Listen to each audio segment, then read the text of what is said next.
You see how complicated it gets when it comes to drug metabolism? All of these drugs we're commonly using for our bodybuilding aspirations, and all of them inhibit, induce, or are metabolized by the CYP3A4 enzymes. And that's just the 3A4 group.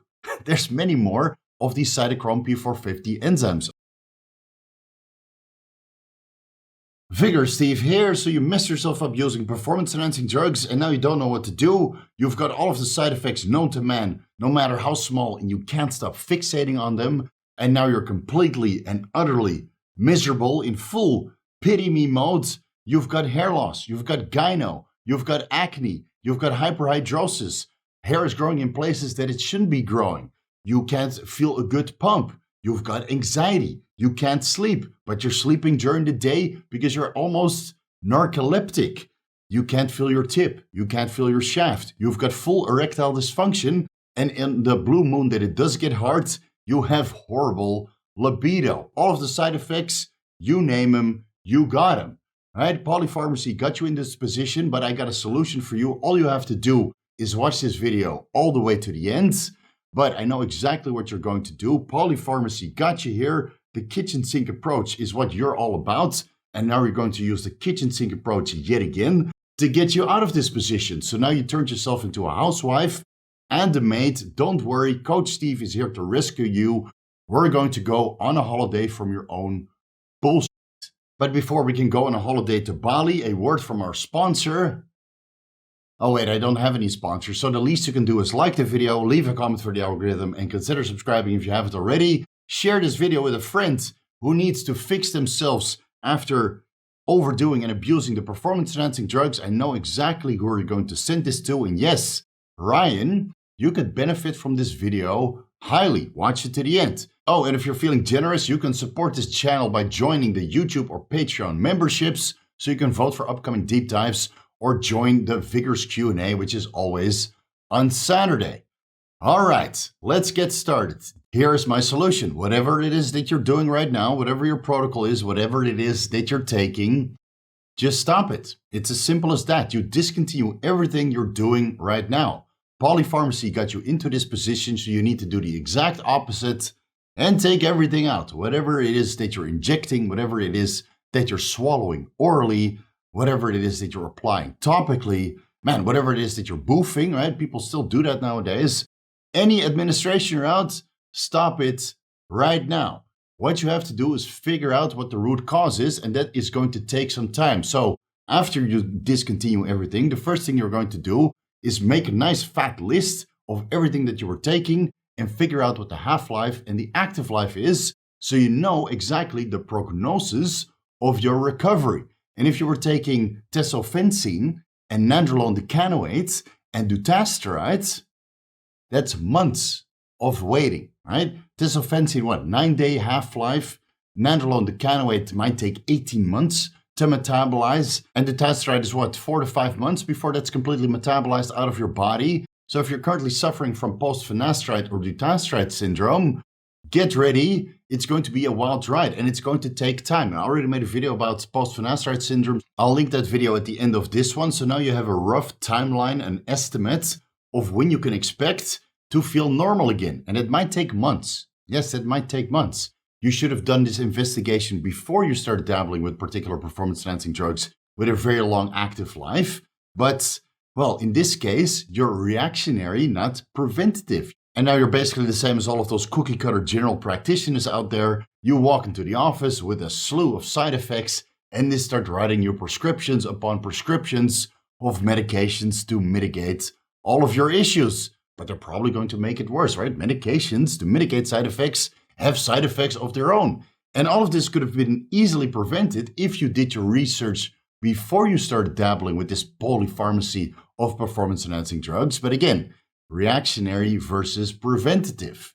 Now, you're still going to have to do all of that research, figure out what the half-life, the active life, and the potential drug metabolism is, because each drug metabolizes differently. And certain drugs inhibit the metabolism of other drugs. And on the opposite side, some drugs might promote the metabolism of other drugs that you're taking. So now you've got this web of drug metabolism and your body doesn't really know what to do. Do I need to metabolize this drug, or do I need to keep this drug the way it is?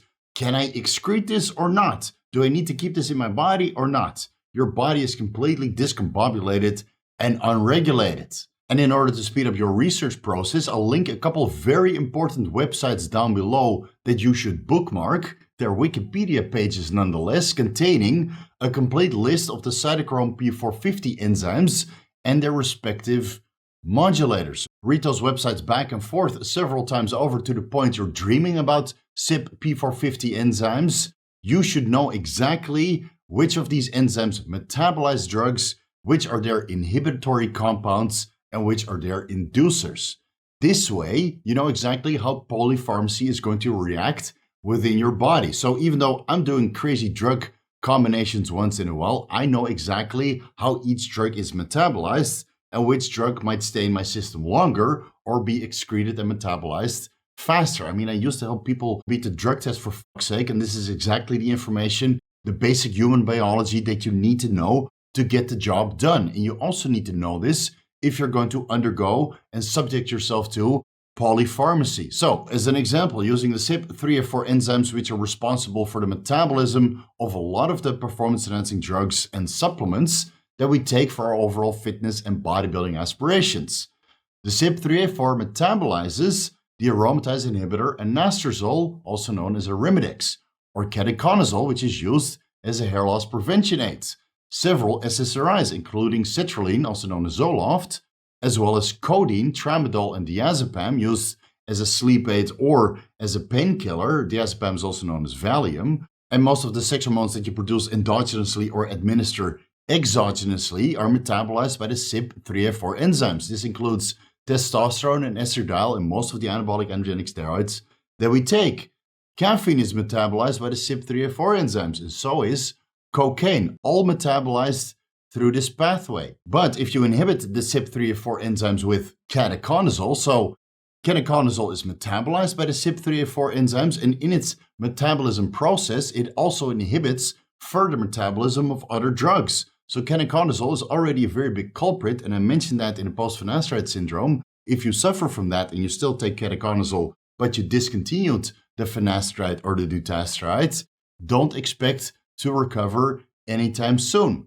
Besides ketoconazole, fluvoxamine, an SSRI, is also a very potent CYP3A4 enzyme inhibitor, and so is ciprofloxacin, which is a commonly used antibiotic, especially when you suffer from food poisoning. The compounds bergamotin, naringin, and naringenin found in grapefruit, also very potent CYP3A4 enzyme inhibitors. I even made a video about that. I'll link it at the end of this one. And valerian root, which is commonly found in sleep formulas, as well as a couple other drugs like valproic acid, or even berberine, niacin, and ginkgo biloba. They all inhibit the CYP3A4 enzymes. So which one of these are you currently taking? Your CYP3A4 enzymes are just as confused as you are, and you're probably making it even worse because modafinil, St. John's worts, and capsaicin, which is found in most peppers, can increase CYP3A4 enzyme activity. You see how complicated it gets when it comes to drug metabolism? All of these drugs we're commonly using for our bodybuilding aspirations, and all of them inhibit, induce, or are metabolized by the CYP3A4 enzymes. And that's just the 3A4 group. There's many more of these Cytochrome P450 enzymes. I'll link them all down below. You need to do your research and figure out what the half-life is, the active life, and how these drugs are metabolized, so you can write yourself a timeline on when you can expect to feel better. The next step you need to do is blood work.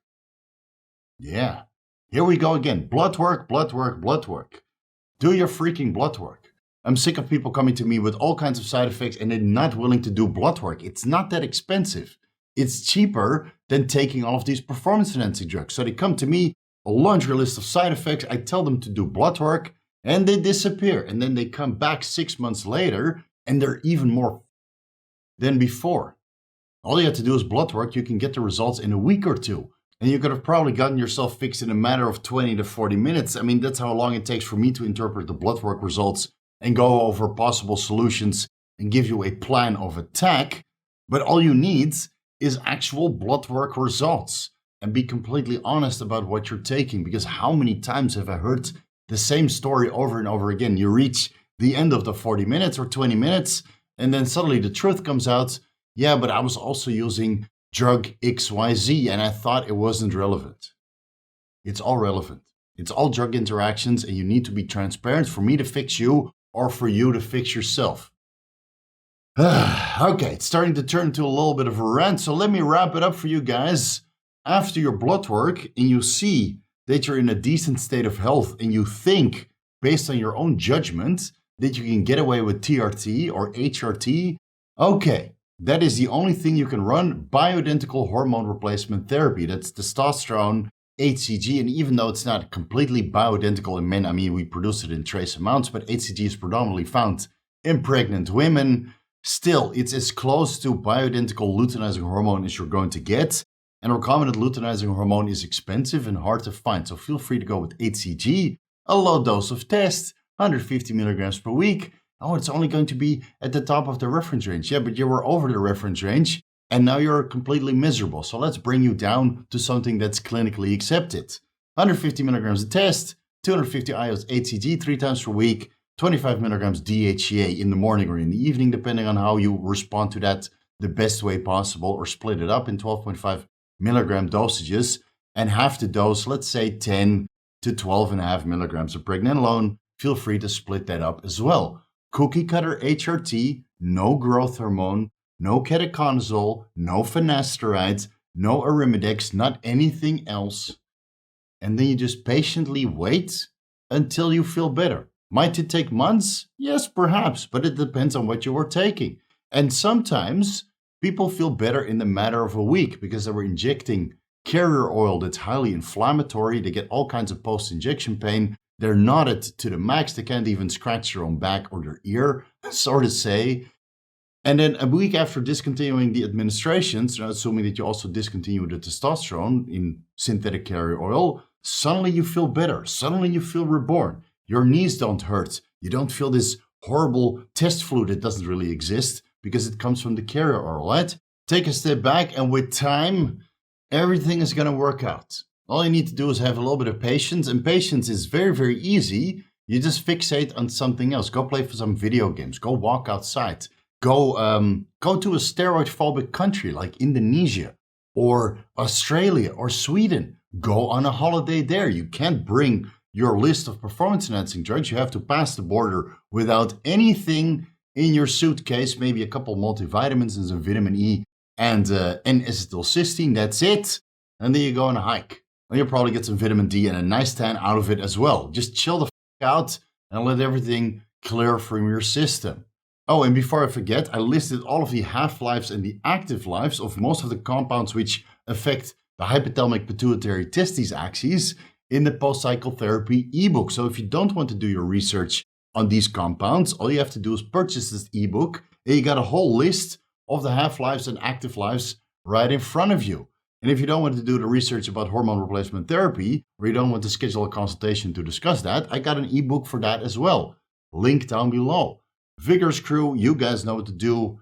A front double bicep for you guys. This is just HCG and HMG in caloric restriction nonetheless. I mean, I'm basically doing like a 2,000 calorie HCG diet. I'm still strong. I'm still energetic. I'm still focused. I took all of the other performance enhancing drugs out and I actually feel quite good. But my face does look emaciated. So next week, I'm going to load back all of the glycogen and all of the intramuscular triglycerides when I go on holiday to Bali. So if this face looks a little bit different in the next upcoming videos, then you know exactly what happened. Thank you guys so much for watching, and I'll see you in the next video. And until then, just chill the fuck out, take all of those performance enhancing drugs that got you into trouble and throw them in the trash, and just patiently wait.